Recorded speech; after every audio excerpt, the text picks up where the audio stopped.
Hello, hello, and welcome everyone to today's LinkedIn Live, coming to you from Poland, and really been looking forward to this session. Thank you to all of you joining. I see there's already 12 of us on the live session. Come on, don't be afraid. Join this LinkedIn Live. We're going to have some fun. And it's really great to have you all here. And whether you're watching live right now or you'll be catching up later watching the replay, that's awesome too. If you're with us live, say hi in the comments, say where you connecting, joining us from. Also, I'd like to say I have my good friend and fellow trailblazer Jarek Kotua helping me out in the comment section. So you might be seeing him engaging with some of your comments, but keep your comments coming. Say hello, say where you're from, share your feedback throughout the session, join into the conversation and ask loads of questions. The tougher, the better. We'll try and crack them all for you and give some observations and share some perspectives from different experts who I'm very pleased to be introducing and welcoming you today. So yeah, let's crack on. So it's been a few months since we released the very first in-depth report of the Salesforce ecosystem in Poland. And yes, it is still available for free, both in Polish and in English. And I'm just so excited that today I'm joined also by experts from Craftware, our diamond sponsor for the report, to revisit some of the key findings, talk about what's changed, and explore what's ahead for Salesforce professionals and companies exploring the Polish ecosystem. Today, we're going to be covering a few things, a few areas. There's no way we can cover everything that's in the report. I encourage you to download it, and I'll share with you the QR code and the link in the comments in a moment. But going to cover areas of how the Salesforce ecosystem is evolving in Poland, and some key trends of development for the Salesforce community. Of course, Data Cloud, Agentforce, and some other career paths which are popular and high in demand. We're going to touch into some insights and some talent development, inclusion, and leadership. And of course, you know, we'll get some more opinions about people's observations and recommendations from this report. And at the very end, once I've introduced you all to our fantastic guests and had a few questions discussed with everyone, I welcome you all to join our live QA session. It'll be a roundtable, and we'll be sharing your questions in the comments and hopefully answering them all if we get round to them.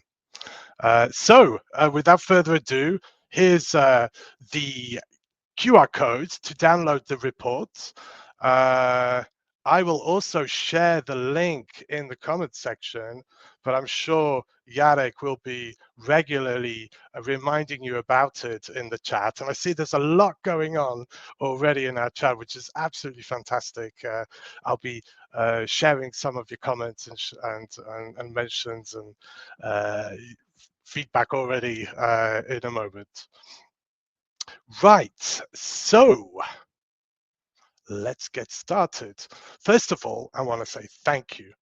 And firstly, I want to address the amazing, wonderful Salesforce community that we have in Poland, the second largest and most engaged, I should say, community in Europe, right behind, right following the UK. So we are doing something right here in Poland, and I'm really proud of this. I'm really proud to be part of this ecosystem and collaborating with everyone here across Poland. So this report would never have come to life without the support of exactly 728 trailblazers who meticulously went through the anonymous survey that we were promoting throughout November 2024 all the way till the end of April. 1,003 trailblazers started completing this anonymous survey. However, 728 persevered, got to the end, answered every single of our questions, and we had 63 questions. So there was a lot of information that we were collecting, and thanks to that, we have this amazing report to share with you. Of course, a massive shout out goes to our amazing sponsors, partners, and friends. You helped fund this, you helped promote it, and you supported us all the way and further. You guys rock. So special thanks to NextView Consulting, Coffee and Force Foundation, Sofigate, FSV, and Webankieta, who supported us by sponsoring their amazing online survey and technology to assure we guaranteed an anonymous experience to all of our participants of our survey. And of course, I would love to share a couple of words about our amazing diamond and main sponsor of this initiative, of this report, Craftware.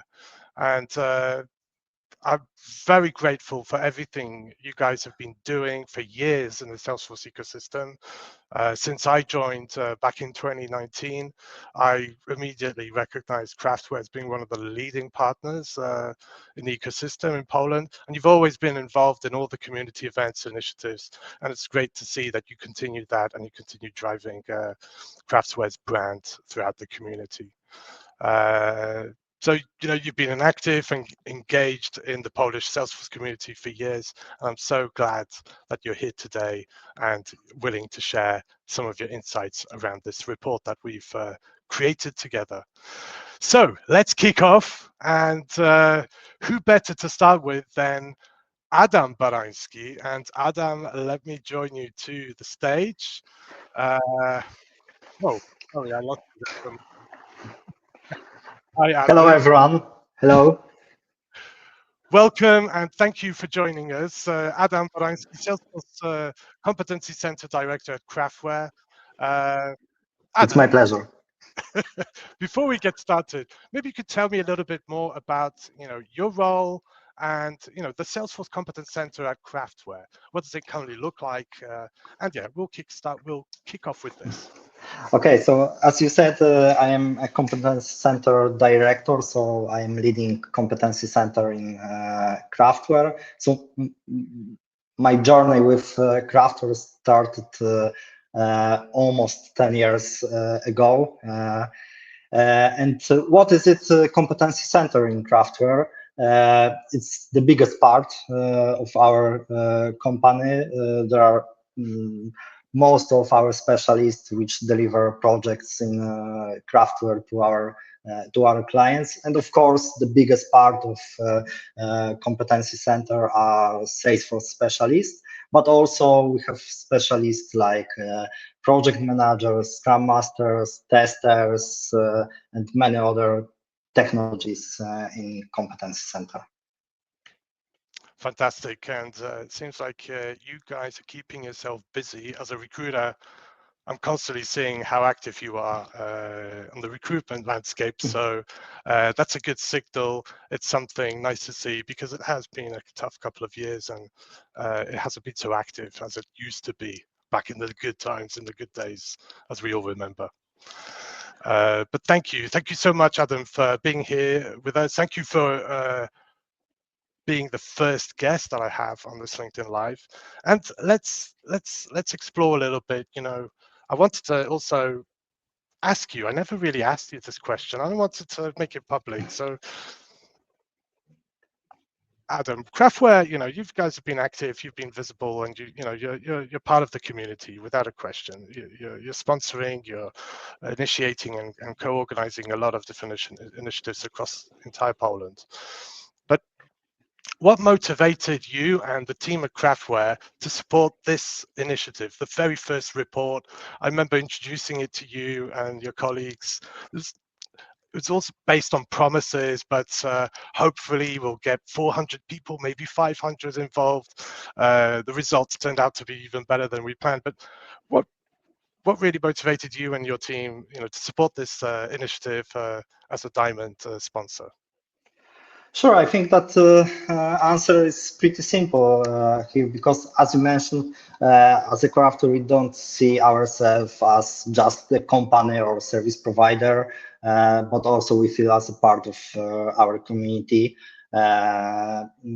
And we wanted, and we felt that we are missing something that could put together what we know about our market, all this data from all companies and all specialists, and something based on real data, not just on our feelings or predictions, but on real hard data. So when the opportunity to support the report came up, we just jumped right in. So it was quite natural for us, and also as a crafter, we wanted to support something that will help not just us, but everyone, also specialists from Poland, which I don't know, maybe look how to develop their careers or what new learn, but also for our partners, for Salesforce partners, and for our clients. And I think that currently, based on that report, on that data, making even strategic decisions much more easier than before this report. Fantastic, thanks. And thanks for sharing that. I'm pleased to hear this. We definitely are aligned, and we have a lot of common values when it comes to building communities. And without a doubt, we've known each other for a long time now. So it's not just a new initiative, a nice idea that will continue. When I first came to you with this idea, if you remember, what was something that you were really keen to see in a report of this kind? Of course, for me, the biggest gap was hard data, because I think that we all talk about salaries, about remote work, about benefits, but we discuss based on our feelings, based on what someone says, and we needed hard data, and that was the gap which I wanted to fill by the report. And of course, I think that now the report shows us this data broken by skills, by seniority, and other factors. Yeah, that was the gap which I wanted to fill in my first thoughts. Awesome, and thanks for sharing that with us. And don't forget, the link is here. If you haven't downloaded your free copy of the report, download it today. There's so much information in there, it's crazy. But it's really cool to have this available for everyone, anyone who wants to explore further, whether that's salaries, whether that's benefits, whether that's the type of roles trailblazers are fulfilling at the moment, seniority, when they started, the sentiments and how they're feeling and where they're heading with their careers within the Salesforce community. It's a very comprehensive piece of material for everyone. So, Adam, let's talk a little bit about the maturity and the, let's say, evolution of the ecosystem. So you've been leading the Competency Center at Craftware for Salesforce, working closely with clients and talent across Poland, but I know you also are active in other countries across Europe too. But how would you describe the current level of maturity of the Salesforce ecosystem here in Poland? I think that our market is all grown up. I think that there isn't early days when we are learning the rope. Now we are fully professional, mature community, and I think that the reports show that in few ways. Which I mean, first one, let's look at experience. As the reports show, 40% of specialists are senior level, more than 30 are mid-level. So most of us have solid knowledge and multi-year experience. So that's the first reason why I think that we have mature community. Also, the market evolution, as we can see from the report, from after 2020, we had a massive influx of talents with a peak in 21, 2022, but from 23 it changed, and getting your first job in Salesforce ecosystem was much more difficult than previously. And I think this is classic sign of maturing market, because it's no longer the quantity, but more important is quality and skills. And also the last thing is diversity of roles. When I started my journey with Salesforce, we were talking about developers and maybe administrators in Salesforce. Now we have solution architects, technical architects, consultants, business analysts, testers, DevOps, integration specialists, and many other skills. So I think that proves that we can deliver here in Poland much more complex project end-to-end to our clients. I absolutely agree. I think Poland should be now recognized not just as a delivery hub for Salesforce, enterprise level implementations even. We should be seen as a real strategic partner. And I think this report shouts out what the community is also sharing, is they're really hungry to continuously learn, explore. We're way ahead of the game. A lot of us now are already implementing data cloud projects, already playing with agents, introducing them to the world of business. Exactly. It's amazing to see how all of us are really adapting to this ever evolving the plethora of now business applications and products that Salesforce is offering. Not to even mention the changes of names of products too, which is also hard to catch up with. But yeah, there's definitely a lot going on, and I totally agree with you that Polish is a mature and very experienced and talented community. Not entirely sure what the number of specialists are in Poland.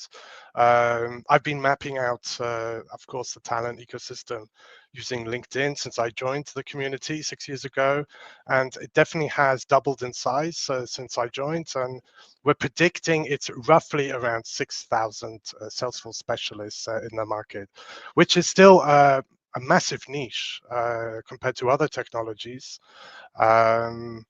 And comparing even to SAP, where we have over 100,000 specialists, Yes. it's still quite a niche, but we are really going strong, and it's amazing also to see how active we are as a community on a European but also global scale. Right, so let's touch on maybe one more area before we move on to our next guest. And I also wanted to speak to you about some key trends that you as Craftware are monitoring carefully in the ecosystem and with Salesforce. So in the report, we highlighted a lot of interest when it comes to further development of trailblazers in Poland in the area of data cloud, Agentforce, and also Salesforce industries. These are in the top 5 categories of development plans for the next 12 months declared by our participants of this report. And from Craftware's perspective, which of these trends are you keeping the closest eye on? And maybe you could elaborate on why that is.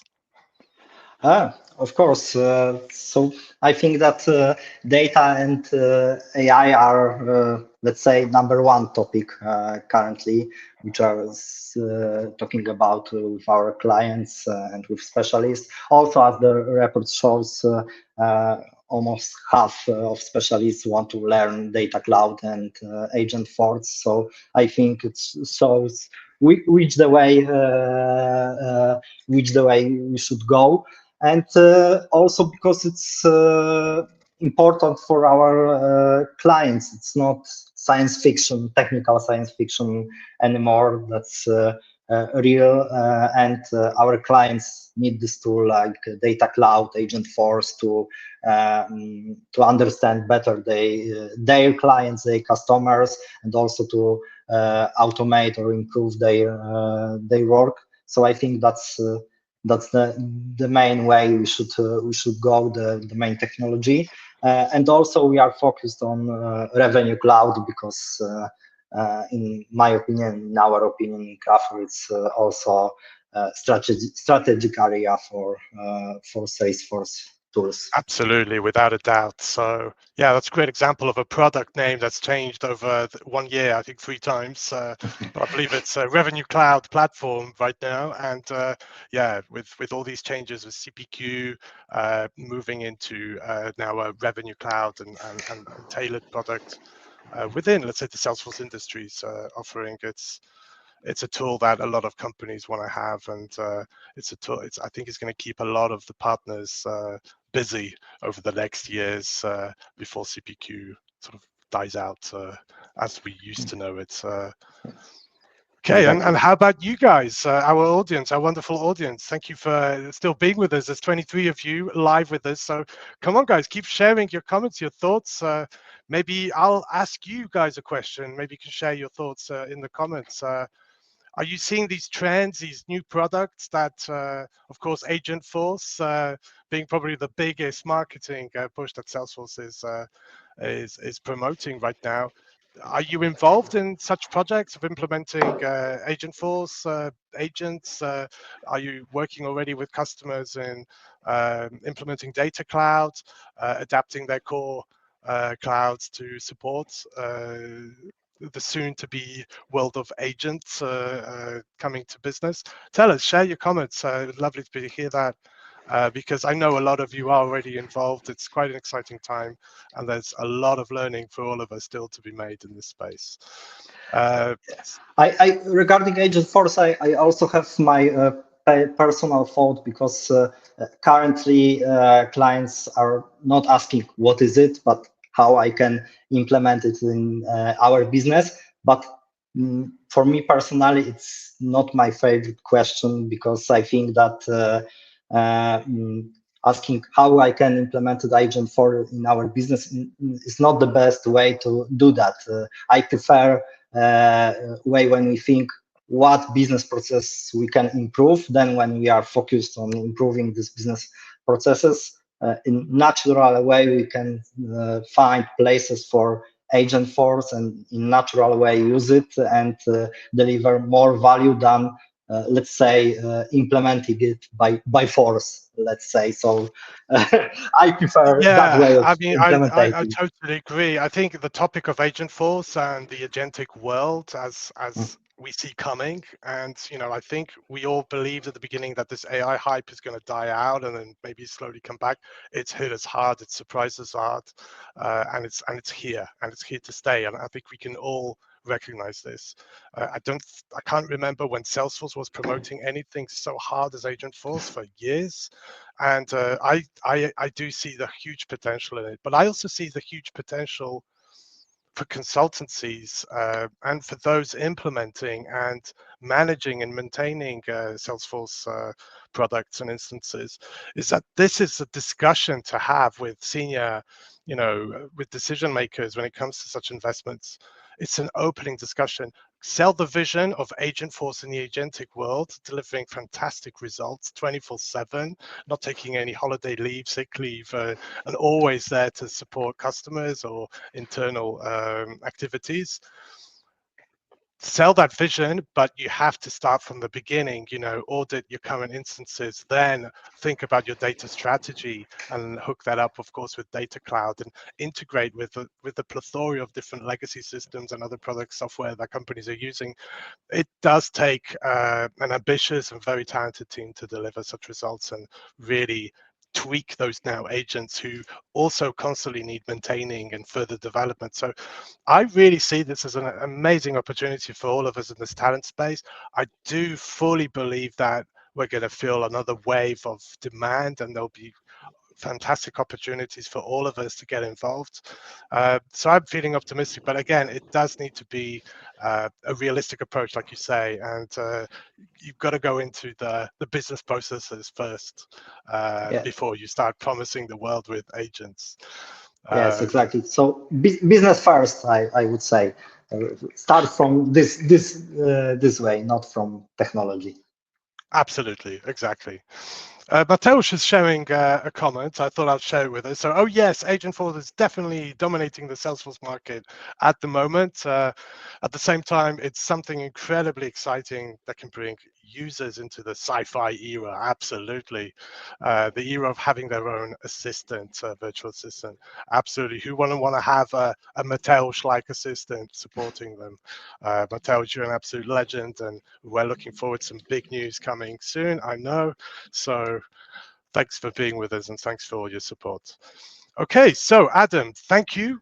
Some fantastic insights here that you've shared. Thank you. And I think it's so valuable to hear that perspective from a company that's also been, leading and supporting, our community for years. So we'll come back to you later in the discussion for our roundtable panel QA.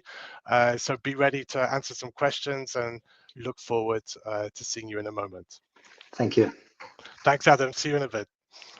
Okay, everyone. So now let's shift our focus to, bear with me, let me pull this up, me and tech, yeah, to a special and close to my heart. So I'll probably say this around every topic around Salesforce, but the talent landscape in the Salesforce ecosystem and the realities of starting a career today. And for this, I'm really pleased to welcome Łukasz Chęciński. So Łukasz, adding you to this screen here. Hey, so Łukasz Chęciński, Salesforce Manager and Architect at Craftware. Łukasz, great to have you here. Thanks for joining. Glad to be part of it. Thanks. Łukasz, I want to start with a little bit of an icebreaker. I'm not going to go into detail of what you do. The name says a lot, and it's probably, we'll need a whole separate session for you to explain everything that you do. But Łukasz, how long have you been in the ecosystem for? And how did your journey begin, your adventure begin with Salesforce? I always like exploring this with everyone I meet. Good question. Well, it's been a while. In general, in IT, I started 16 years ago, I believe. And I was lucky enough to had in my hands different technologies like PHP, Java, .NET, Perl even. And then, I believe around 10 years ago, Salesforce came to me with Craftware. Craftware had really big projects back then, new stream to lead. And I agreed. I thought that it will be, another client, another technology, and probably with another client I will switch it. But I stayed, and it's been 10 years right now. 10 years you've been in the ecosystem. Yep. Okay, so you're one of the Polish dinosaurs, we can say. Come on. What was it at the beginning in terms of community? Do you remember 10 years ago? I know that Łukasz has the first community group. He's the leader of the developer group, user group in Warsaw. And I know he had just celebrated the 10th anniversary recently. But I believe, there wasn't anything else apart from that group for a couple of years. Yeah, do you remember the beginnings? I mean, was it kind of a community feel? To be honest, not really. I remember that I was, digging in some international communities, forums, etc. But well, it wasn't. We didn't have such community as we have right now. Yeah, today we're really fortunate. We've got 14 active community groups in Poland. It's amazing. So covering MuleSoft and DataFan, so Tableau, and it's an amazing, and Slack, of course. Michał Kuca, forgive me.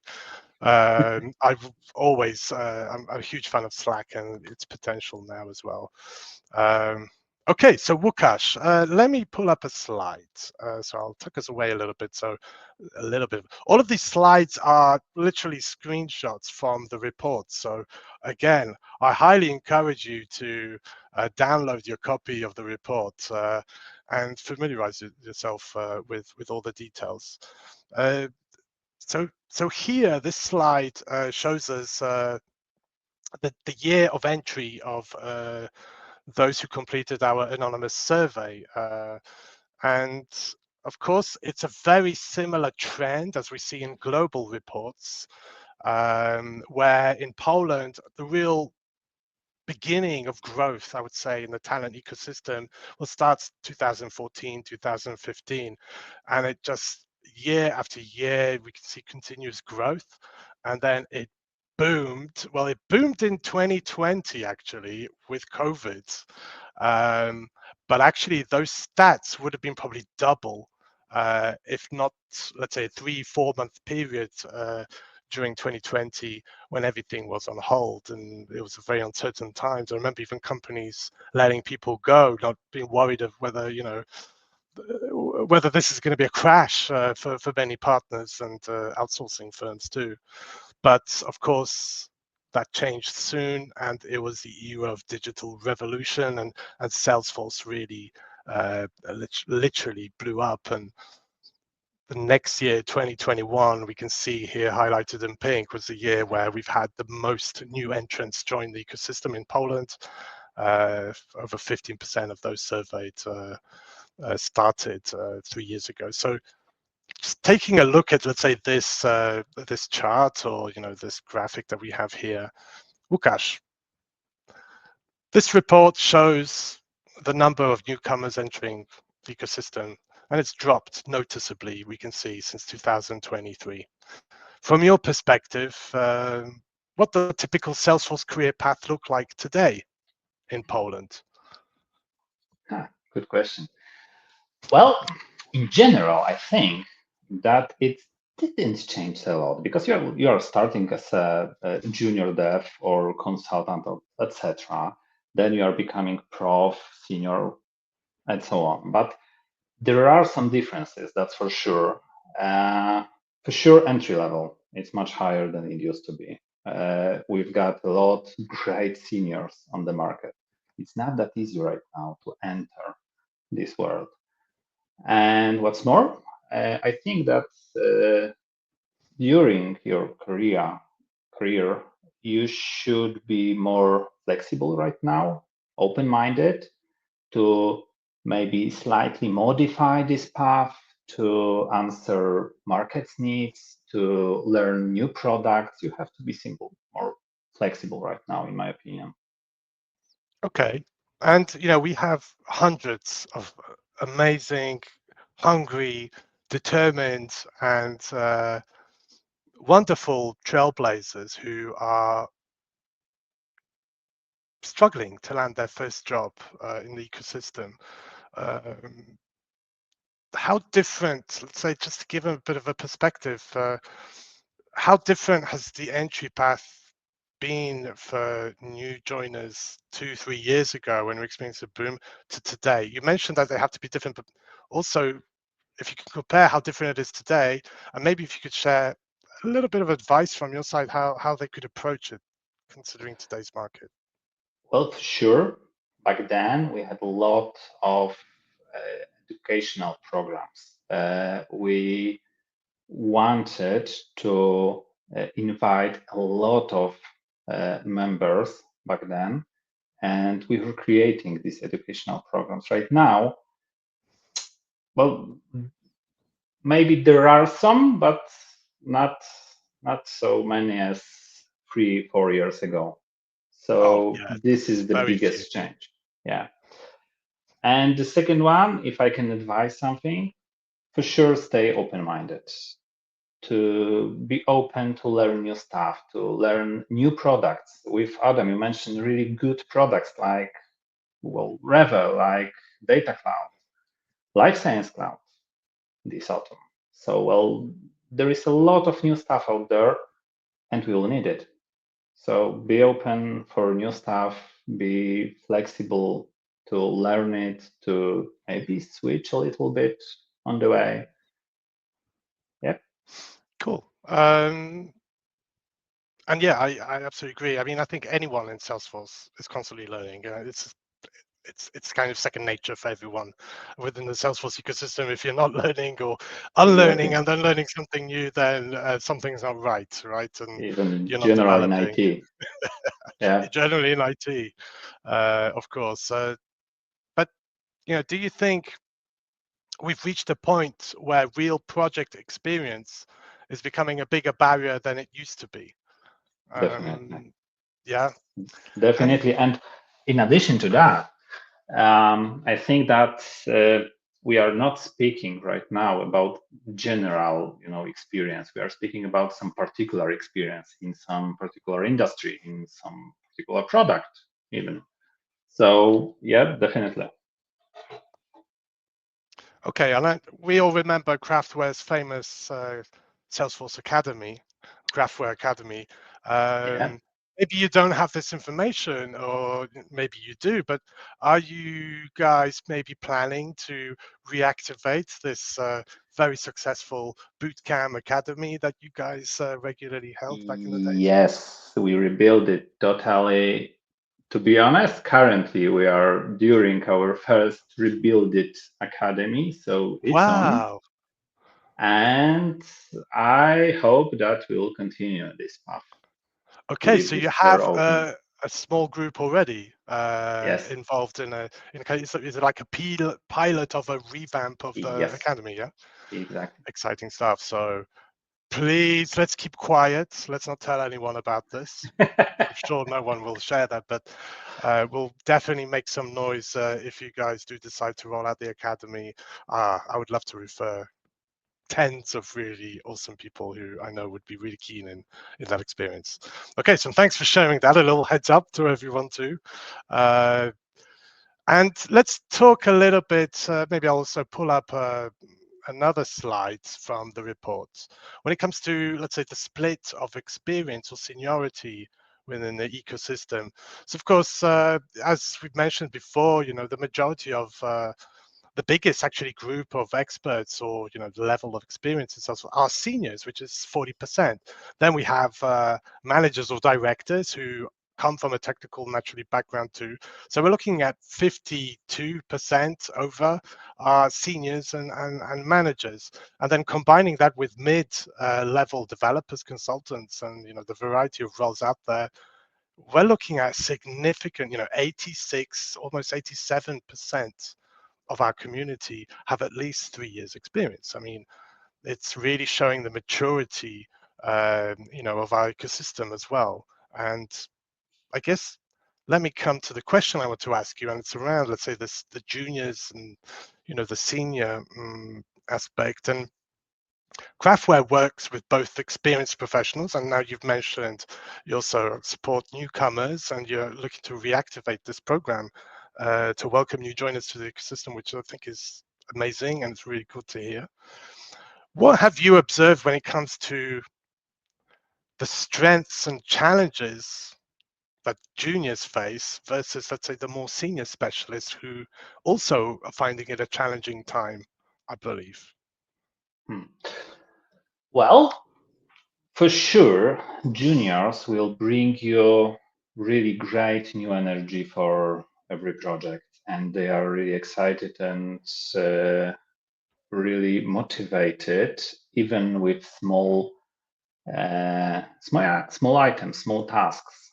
And on the other hand, seniors always brings you experience to every project, and it's very important to keep a proper ratio between juniors and seniors, because thanks to that, you are able to properly assign every task based on their experience. They are, stay motivated during the way, and juniors can learn from seniors. Thanks to that, thanks to juniors' work, seniors can focus on more complex stuff. So it's very important to keep this ratio in a healthy level. It is, and it's something I've been crying out about whenever I have the chance to speak to decision makers within the partner ecosystem here in Poland. Is that if you're not thinking today about your talent tomorrow, you're going to be in trouble in 2 years' time. Really serious trouble, because also our really experienced Salesforce talent, they're also tired, constantly being 100% engaged, and they need a bit of a breather, and they need to also have support that they can add some of their tasks to, and it's a perfect combination of bringing those hungry to learn, determined, needs, of course, a little bit of coaching support, a lot. I know you have to have the capacity to bring on new entrants into the ecosystem, but the investment, the return of investment is second to none. We all know this, right? But cool. But thanks for sharing that. And the final area I wanted to explore a little bit with you, Łukasz, and ask for your perspective is in of course, the supporting talent in this demanding market. And this is a very, an area really close to me, to my colleagues, Jarek, Maria, and Łukasz from our Teamco and Friends Foundation.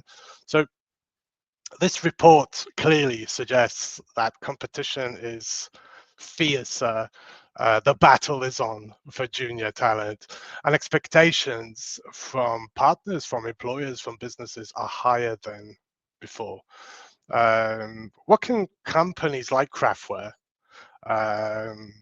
who take a lot of ownership of also being integral parts of this community, so what can companies like Craftware and the community more broadly, of course, in the sense, do to better support people who are just starting out? Well, first of all, we should rethink our educational programs that we've set already, and at least try to prepare something, maybe smaller, maybe faster, but at least try to leave this door open for newcomers. That's for sure. And the second step is to be sure that we have a really good leadership on board to properly set educational goals for them, to properly lead them through this ecosystem. So I think that the second step should be assume that we got a really good leadership on board for them. Absolutely. And it seems like you guys are doing the right things and implementing challenging projects for entry-level talent at a tough time. We all know how tough it is out there and competitive. But I'm a huge fan, and I'm observing your activities. And as soon as you guys roll out with an initiative, it will reach a lot of fantastic talent waiting for such an opportunity.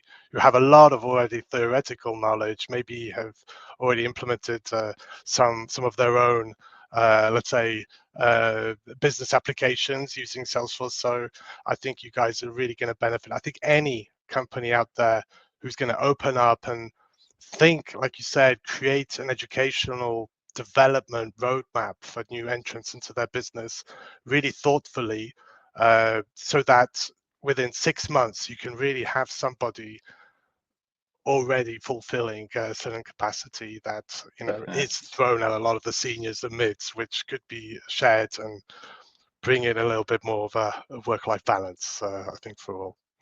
Exactly. So thank you, Łukasz. I think a lot of people watching us will appreciate hearing those insights, especially for those who are at the beginning of their journey or transitioning from one job to another. Łukasz, we'll come back to you later again for this, let's say, panel discussion. But for now, I'm going to turn onto a topic that's also very close to my heart and welcome our third and final guest. So, Łukasz, see you in a moment. Yep. Thank you. And yes, our final topic and guest that I would like to introduce is Weronika Tołłoczko-Żagan, Salesforce business architect and team manager at Craftware. Weronika, where are you? Let me welcome you to the scene. Sorry, let me just play around. Okay, here we are. Hello. Good to have you, Weronika. How are you Hi, today? Phillip. I'm good, thanks. How are you? Very good. Very good. I'm so pleased to have you representing the better looking gender, and so glad you're here with us. And I'm really pleased also that you're representing someone in the role of leadership too within an organization. So I guess, Weronika, before, let's say, we go into this area of diversity, inclusion, and leadership in the Salesforce ecosystem, let me ask you a question that probably you're not expecting, and that is, Weronika, as a team manager, you've interviewed loads of people, I'm sure, over the years. Correct. What's your favorite interview question to ask, and why? So one that I really like, it's not something that I've been practicing since the very beginning of hiring, but it's actually not my invention. It's one of my team members who came up with this question, and I think it's excellent. It's the question of what is your favorite recent Salesforce feature and why? And I think this question it's pretty simple, right? It's also a good conversation starter or icebreaker because everyone is up to date with, or should be in this industry, up to date with Salesforce novelties.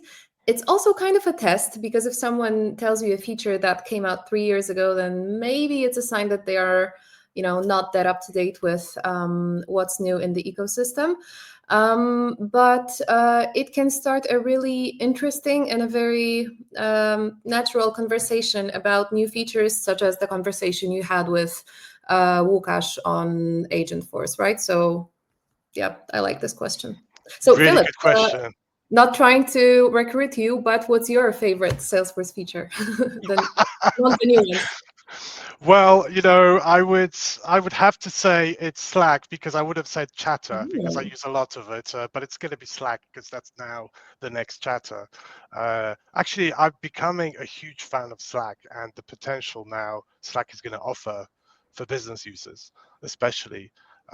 I've actually had a lot of discussions around this, and I'm following a lot of what Michał Kuca, our Slack community leader in Poland, is sharing.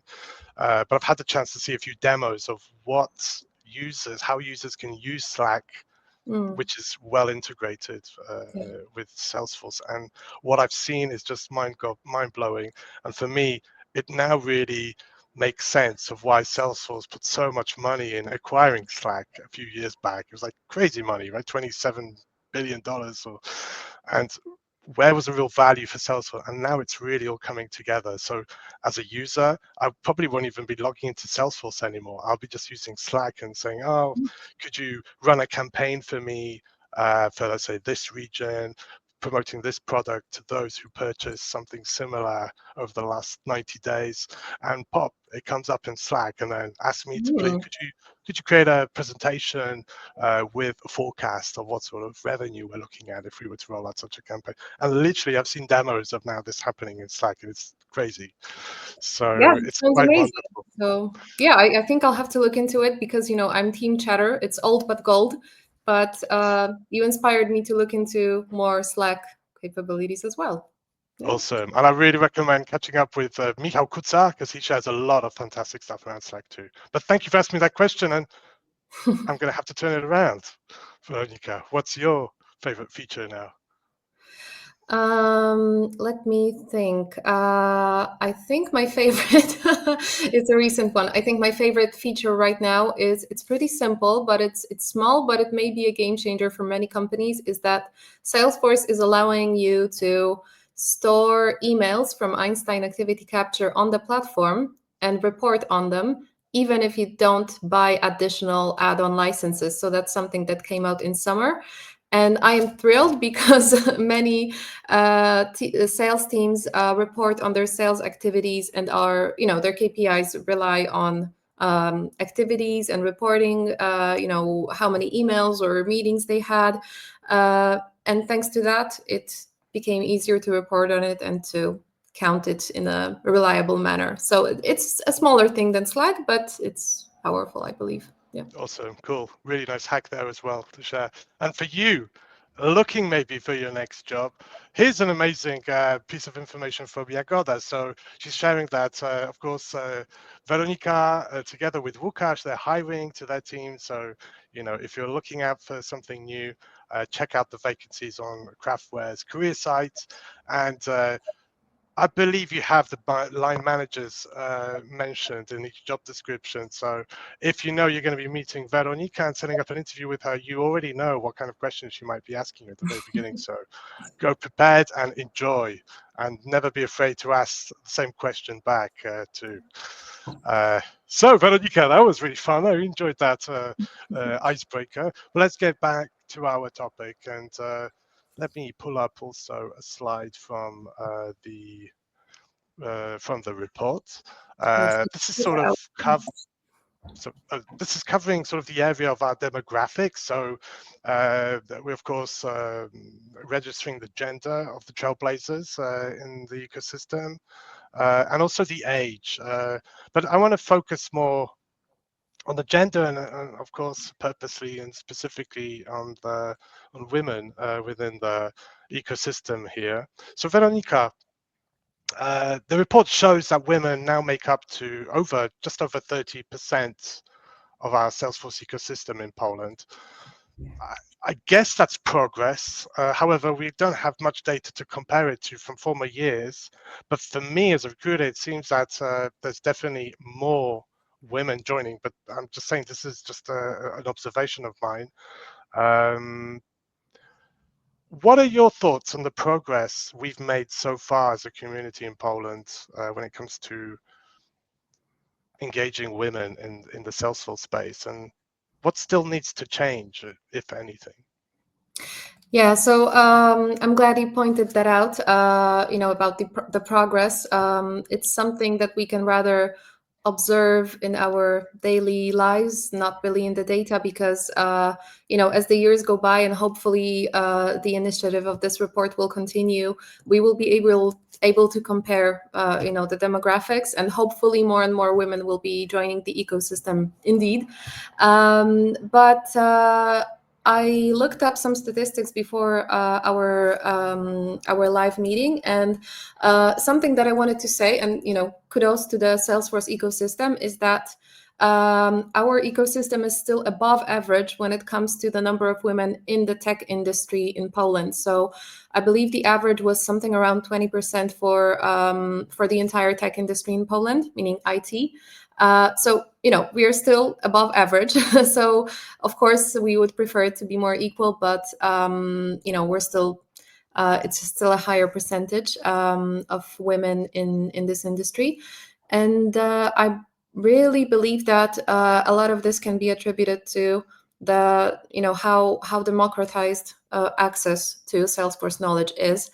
And also in the report we could observe that most people joined the ecosystem in the pandemic. So in 2021, that's when tech projects were booming and there was huge demand for new talent. So, for many of us sitting at home, you could pick up a new skill sitting at home, such as Salesforce. And I'm sure that it also included mobilizing many women to pick up a new skill. So that's, huge kudos to Salesforce for making that knowledge free and very accessible. So I think that's a huge factor. Cool, yeah, and I'm very hopeful that number will continue to grow. My wife is, is an SME, a senior consultant in the Salesforce space, and I'm just so proud to see how her career is evolving. Recently, Agata from PwC became the first woman in Poland to have the prestigious title of CTA. So she completed that technical architect journey, and wow, Agata Wasilewska, you're amazing. I know you for so many years, and she's such an inspiration too. Are there any barriers, do you think, that women maybe still face in tech or the consulting environments that we're working in? Yeah, definitely. I mean, we spoke of the positives a moment ago, but for sure barriers are still there, starting with, more formal things such as, let's be honest, in Poland, and I think in many countries in the world, most of the caregiving work falls on women. So, since many women are planning to be moms or are moms already, it's important for them to have some sort of flexibility, but also stability in the workplace. So I think it's a huge factor that in Poland, not that many people have the privilege of working part-time. So working part-time is not really a popular thing in Poland. So I think, this is one barrier. So perhaps if we had more work opportunities, capability to work part-time, that would be beneficial for women. Same with, I think, remote and hybrid work. So once again, a huge plus for Salesforce, because as we saw in the report, the majority of people in the Salesforce ecosystem in Poland are able to work remotely. So I think, obviously we all know if you take out the commute, then more time for the family, etc. So that's definitely a good thing as well. And something that I would also find a formal barrier is work contracts. So a work contract is something that's, it's the most stable sort of contract for work, but it's not necessarily preferred in the IT landscape in the tech industry. So I would say these three things from a formal perspective.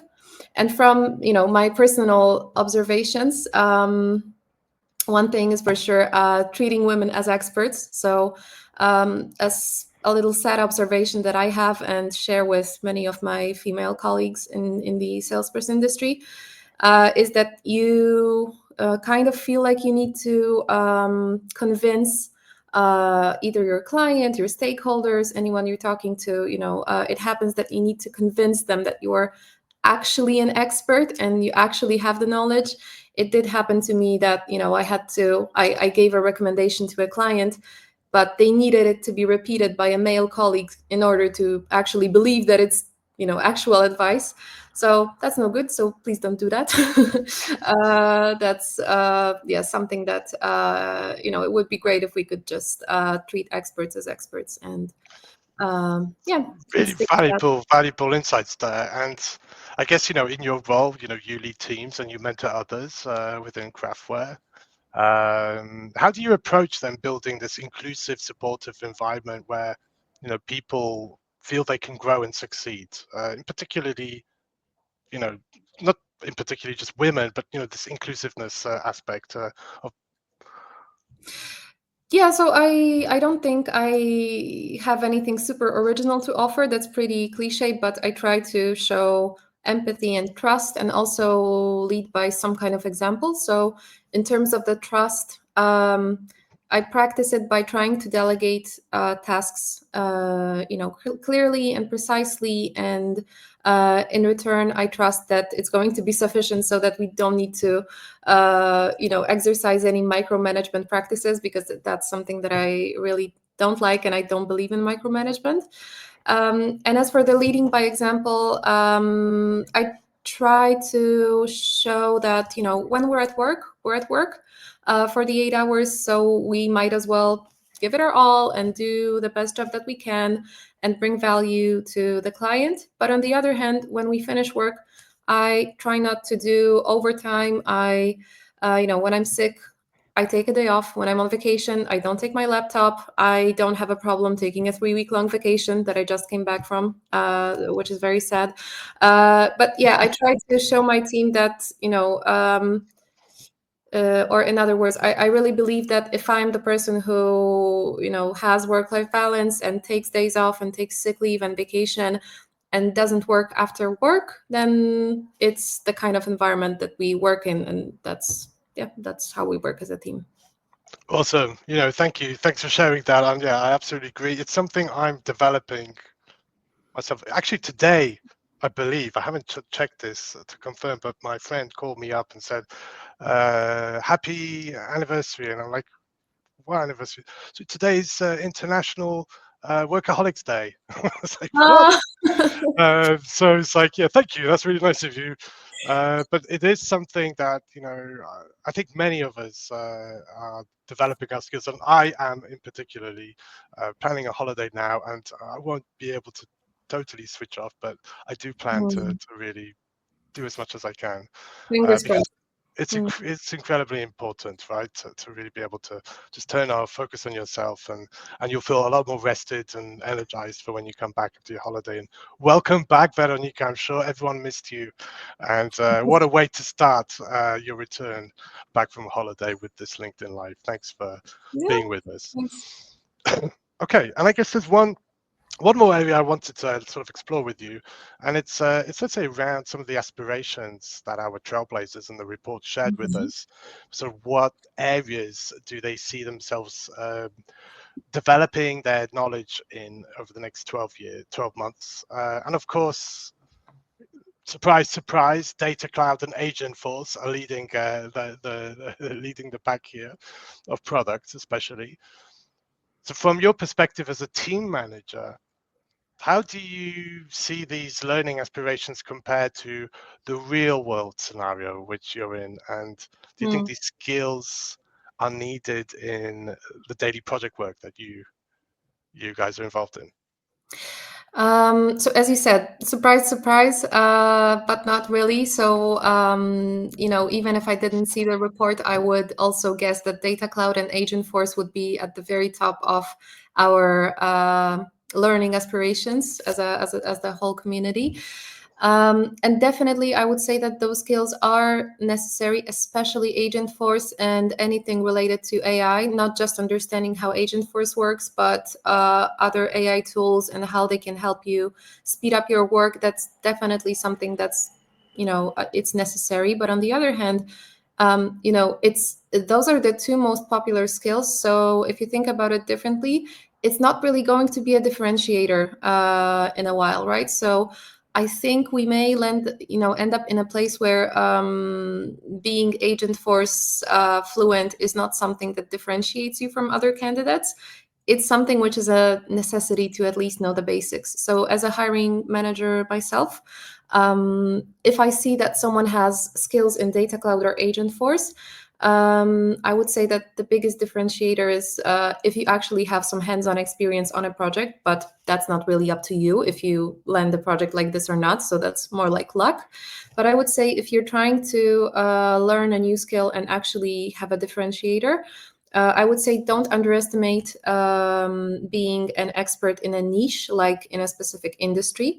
So definitely, if I see someone's resume and it has some rare clouds, such as someone is an expert in nonprofit cloud, or someone is an expert in, well, life sciences is too new perhaps, but someone is an expert in communications cloud or education cloud, that's something that really stands out. And that's something that can really differentiate you. So don't underestimate being an industry expert, I would say.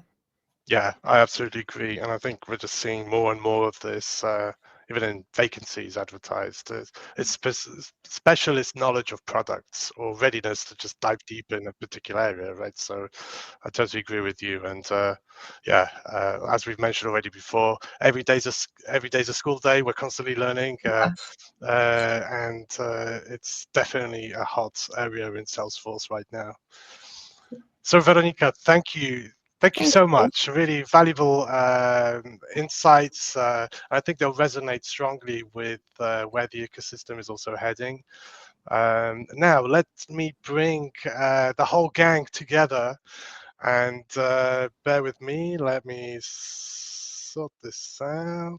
Okay, so let's welcome Adam and Łukasz back. So here we are. We're all here. Thank you all. It's been great to ask you a few of these questions. I know we've just touched the surface of what's available in the report. Let me now go through some of these comments. I know there was a question from Łukasz Chęciński. And guys, there's 22 of you still with us live. Bring in your questions. This is the time. Ask us anything. The harder they are, the better, I would say. These guys aren't going to be afraid to ask, to respond to them. Okay, here's a question from Łukasz Chęciński. This is a question to Adam.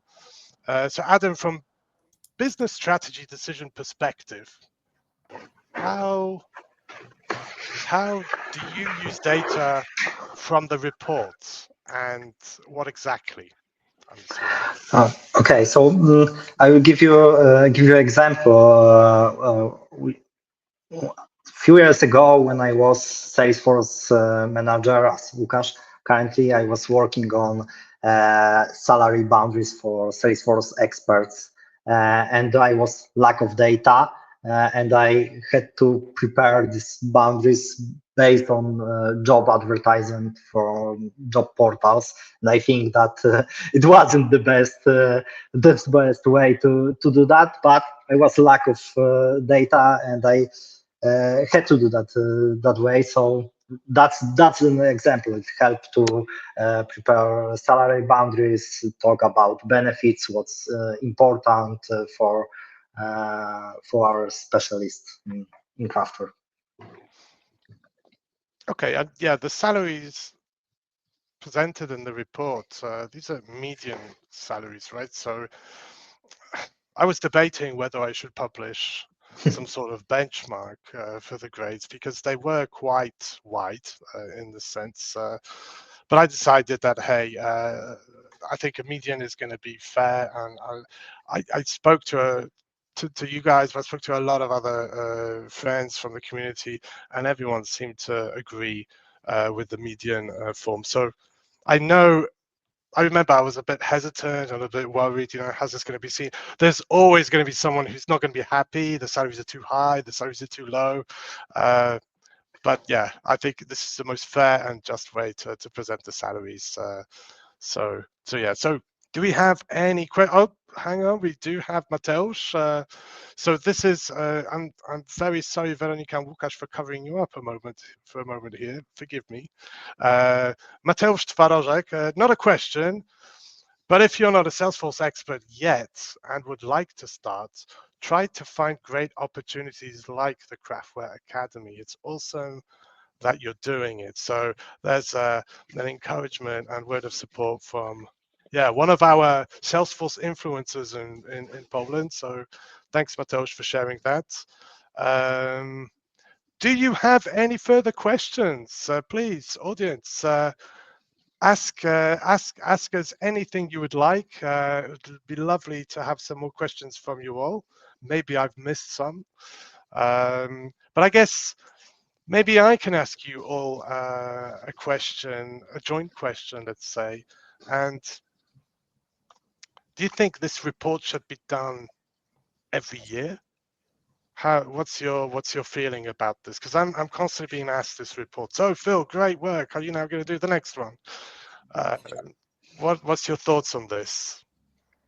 Maybe Weronika, you could share your perspective.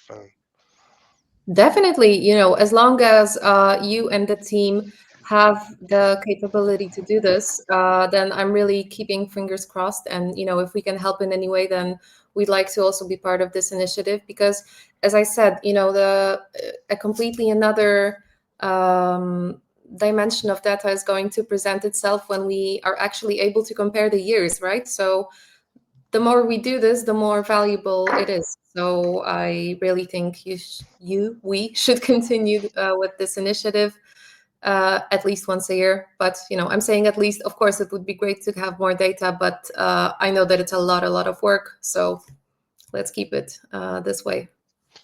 Awesome. Yeah, I need to hear more of this support because I'm gearing up, I think, to continue doing it. I need to have a chat with the whole team as well to see if they're up for it too. It is a big undertaking. And we're also already talking to professors from our local Polytechnic University here in Lublin who are keen to get involved too. So let's see. Maybe I think it should continue.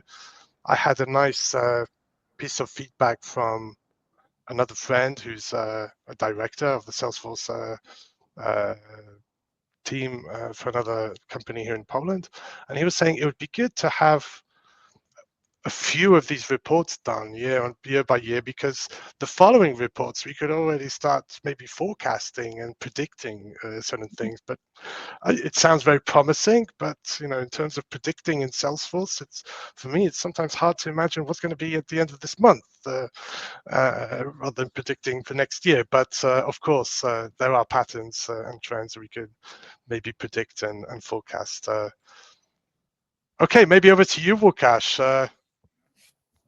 Was there anything missing in the report? Is there anything that maybe you would add that wasn't there? Whoa, I didn't expect this question.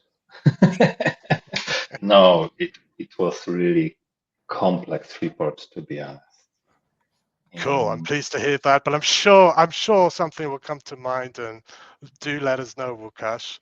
All right. But we do have a question come up. I thought it would be a good one to ask you. So yeah, sorry, I can't share the profile of this individual. But which certifications or skills, according to the report, and let's say maybe according to your experience and observations now, Łukasz, which certifications do you think will be the most in demand over the next few years? Few years, as you mentioned, Philip, it's really hard to predict few months right now. I can't tell you what will be expected in a few years, in 1 year, etc. But in few months, well, everything that is connected to AI, that's for sure. Everything that is connected to data clouds, everything that is connected to new revenue cloud, in my opinion. Well, these 3 areas, I think that will be the most important. And as Veronika, I believe, mentioned in your part, don't be afraid of any niche. It's really good to have some special areas that you are an expert, in my opinion. I absolutely agree. I think there's so many of us that we can specialize in certain areas, but then also be ready to come back to the core clouds too, if necessary, right? Exactly. Because it's all based on the core areas of Salesforce too, all the additional functionalities and new products. It's very important to have that foundational recent experience working with them too. I guess also friends from Salesforce would encourage me also to say that I think everyone, even myself, recruiters, operation people, maybe not involved in implementing Salesforce on a daily basis, we should all be learning, utilizing the free training around Agentforce Champion, I believe now, to get a little bit more hands-on with what it's like to set yourself up with an agent internally. It's not easy for someone who's totally new, but it's doable. If I could do it, anyone could do it. That's kind of my approach to it. But definitely, we are going in this direction with solutions for business, and of course, they will never be perfect if we have a poor implemented Salesforce in implementation. But it's good to see the potential, and I think it's only just going to start. I think Dreamforce coming up now in San Francisco. I think it's going to be a lot of new products, new announcements coming. So I think we can embrace ourselves for a lot more new learning ahead of us in new areas as well. I have another question, and maybe Adam, this could go to you. Adam, do you see a growing number of projects being delivered in Poland for foreign clients, or maybe for foreign, but also for Polish customers? Yes, I think that in Craftware we see that number of projects which are being delivered for foreign clients is increasing. So for sure, and as we mentioned before, it's always question about projects regarding Revenue Cloud, specific industry like communications, media cloud, and of course Data Cloud and Agentforce. So yes, that's the way we go currently. Yeah, I agree. I'm monitoring, really more activity from a recruiter's perspective, but without a doubt, this year is more than 30% stronger than it was last year. So we're seeing a nice trend of, demand, and of course behind that is projects being delivered. However, the requirements are becoming a lot more complex and sophisticated and very detailed, like we've discussed already today. But hopefully we will start introducing more new talent. Well, I know you guys are already thinking about this and planning this, but I'd like to see more customers and more partners also considering this journey too. It's incredibly important. Okay, couple more questions have appeared, so let me share. This is from Maria. Her settings are private on LinkedIn. Maria, you need to change this because we can't see that it's you. But how does Craftware and the broader Polish Salesforce ecosystem view the role and potential of professionals with disabilities? What opportunities do you see in actively including this talent pool? Great question, Maria, and thank you for asking this. This is an important aspect too, and I know it's close to your heart. Would anyone like to take this question? From my perspective, I think that I don't see any barriers for people with disabilities regarding Salesforce ecosystem. So I would like to treat all the people the same as the men and women, and also people with disabilities.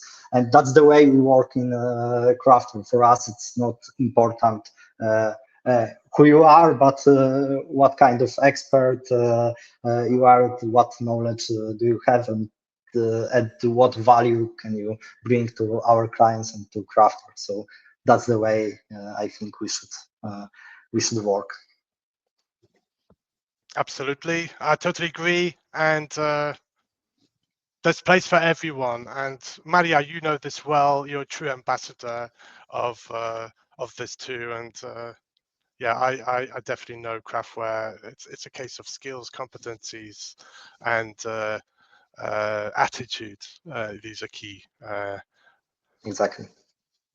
Right, more questions coming in, guys. So I'm firing them one by one. This is from Marek. Hey, Marek, great to have you here with us. Which sectors of the Polish economy are currently the most eager to invest in Salesforce? That's a great question. Do you guys, would you want to share your observation, your perspective on this? So we're talking about now the Polish customers who are considering Salesforce. Do you see any trend in sectors, industries in Poland who have a significant interest in considering Salesforce or developing Salesforce? What I can say is that, we may be biased in this question because when I was referring to, finding your own niche, it's not just for individuals, but also companies find their own niche as well. So Craftware also specializes, especially in healthcare, also communications, media. So we may not be exposed to all industries, but something that I definitely noticed is we do get RFPs from manufacturing companies. I mean, it's not like it's some huge trend, but it did happen. So companies that are in manufacturing, and so far their process has been, their customer comes in and they want to get their order instantly. They don't really have a sales pipeline. They don't really have they can rely on their data, on their existing data for forecasting. But for example, something like a sales pipeline in B2B doesn't really exist. So I know that those kind of companies are eager to invest. But I don't know, maybe Adam and Łukasz have some other interesting examples as well. I can say that's also a bias, but for example, media companies invest in Salesforce or Media Cloud on Core. I think that's it's the future for this kind of companies. And yeah, we have few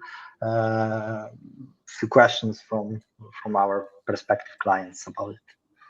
Cool. Yeah. So like old velocity, right? Salesforce Industries, yeah, which is very specific also to the media industry. Telecommunications are still pretty big, right? There's some big players in the Polish economy too. But yeah, interesting. And Łukasz, do you have anything maybe to add? Any other observations from your side? No, to be honest, not really. I think that Adam and Veronika mentioned the most important, but as they said, we can be a little biased by our clients simply. Yeah, of course. I think also Education Cloud is there's a couple of universities in Poland now considering this, so that's also nice to see. That's true. Yeah, and non-profit cloud, I'm not sure. I guess, maybe Mateusz, being an expert in this field, you could share more, but I know that there's a lot of charities now considering and utilizing the free licenses, the 10 licenses to adopt a basic foundational, let's say, form of Salesforce. But it's great to see that it's becoming more and more popular. I wonder how many customers there are in Poland using Salesforce. I'm very optimistic that there's more than 1,000. I know that figure was roughly around 500 3 years ago, but I'm very hopeful, and I can see how Salesforce have really activated their focus on Polish market within CE. So let's hope that this will be the beginning of more and more implementations also locally, so we can utilize our international experience and deliver some fantastic stuff for Polish companies as well. Guys, we have some more questions, and I'll probably maybe ask 2 more or 3 more, and we'll have to call it a day. Weronika has to get used to the concept. She's coming back to work. Adam needs to get ready for his hike to the mountains with his family. And Łukasz has to also embrace himself another day of work because he's just returned from holiday too. So let's give them also some free time later today. But got a few more questions to ask. So let me bring them up. There's a quick one here from Sandra. Can we expect the next Salesforce Ecosystem Survey edition this year? Sandra, thank you for asking that question. It might be announced this year and maybe start a survey this year, but I can't make any promises right now. I'm still in the moment of deciding and still promoting our current year survey. So hang on tight, trust me, I will make sure we announce this properly to the whole community once a decision is made. For the panel, this is from Wilton from Sweden. Hey, Wilton, glad to have you here. So Wilton is entering the ecosystem. He's a very experienced project manager, wonderful person. I've known him for a few years now. So thank you for being with us here, Wilton. So for the entire panel, what are your thoughts regarding what is required to be successful new Salesforce as a new Salesforce community member? So being part of the ecosystem now, what would you what are your thoughts? What it takes to be a successful member of the ecosystem? I'm wondering if there is more emphasis put on the community member or the new, because you can think of this question like, what does it take to make it as a junior in Salesforce, or what would we recommend to be a valuable addition to the Salesforce community? So I think I think you'll be a bit of both, because Wilton is definitely no junior. He's a very experienced and a very experienced program manager. Of course, hasn't worked commercially with Salesforce in the past, but it's just tech, right? When you look at it from a business perspective, and I would say, knowing Wilton and assuming here, I would say it's probably more entering the community. What to get involved in, because there's so much happening all across Europe. What advice would you give to someone entering the ecosystem? Where to start off, maybe your thoughts? I'd say the community is doing an amazing job, even here in Poland, and organizing local events. I think, Philip, you can be the one who can say the most, but it's not just Warsaw being the default city for community events happening, but we also have a lot of other cities. There's Lublin, there's Wrocław, I believe there's Gdańsk, there's Poznań for sure. So I think you can, find the events in your local community and take part in them. But also, this community is not that big. So if you are eager to start a community in your city, then I think there is, still place for those community groups, definitely. And also we have awesome events such as Polish Dreamin', where you can give it a shot and try to get in. Like Magda from my team, who was a speaker at Polish Dreamin' this year. So yeah, that's what I would recommend, to go out there and try to participate live if you can. Absolutely. Yeah. I'd say. Yeah, I would like to add that if you want to be a great member of that community, if you learn something interesting, if you work on interesting project with new knowledge, for example, in Life Science Cloud, share that knowledge with community. It's great, and it's the best way to do that. Share your experience. So it's a bit, give as gain, right? So learn by sharing as well, right? And also practicing your public speaking and networking skills is always, always good to do. Great suggestions, great recommendations there. And yeah, enjoy Wilton. There's a really active community in Stockholm too, so you've got plenty to do. And yeah, nice comment here from Mateusz. Krakow community is growing as well, led by Aneta Stanaszek and Piotr Dziedzic. Yeah, great friends, fantastic community they're building there. And it's also really great to be supporting them. One final question. So stop your questions now. No, I'm only joking. Please keep them coming. I'll respond to them later in the chat. And yeah, Wilton says thank you, by the way. Thanks, Wilton. Great question. Michał Soczyński has an interesting question, especially in the light of current data breaches. There's been a lot of noise around social hacking in Salesforce, and it's more of a human mistake than a technology-led mistake from what I'm exploring. But his question is, do you recognize security concerns as one of the main barriers to enter the Salesforce ecosystem by customers? Interesting question, Michał. So if I understand this correctly, customers may be contemplating whether to invest in implementing Salesforce due to security concerns. Is this the right way to understand? That's how I'm understanding it. Maybe you guys see this differently, but if that were the case, do you think the security concerns, especially in the light of the current recent viral posts around security breaches, do you think this is a concern for customers making decisions in such investments? Yeah, I think that, for example, regarding to previous question, there was a question about areas which can invest in Salesforce. For me, I think that, for example, FinServ is a part of the branch which can invest in Salesforce, because they have a lot of money currently after a few nice years for that sector, and they for sure can have concerns about security. For example, Polish banks and Polish sectors like that FinServ can't store the data outside of the Poland, for example, outside of the European Union. So they have to be sure where the data is stored. It's the same question about Agentforce. So where does data go and where is it stored when we have this data? I think that's the main concerns from companies about Salesforce. Yeah, I agree. I think especially when it comes to cloud technologies, is where is all of this data being stored? Who has access to it? And but I think we've gone through that period. We all know it's very secure and encrypted. But yeah, thank you, Adam, for sharing that.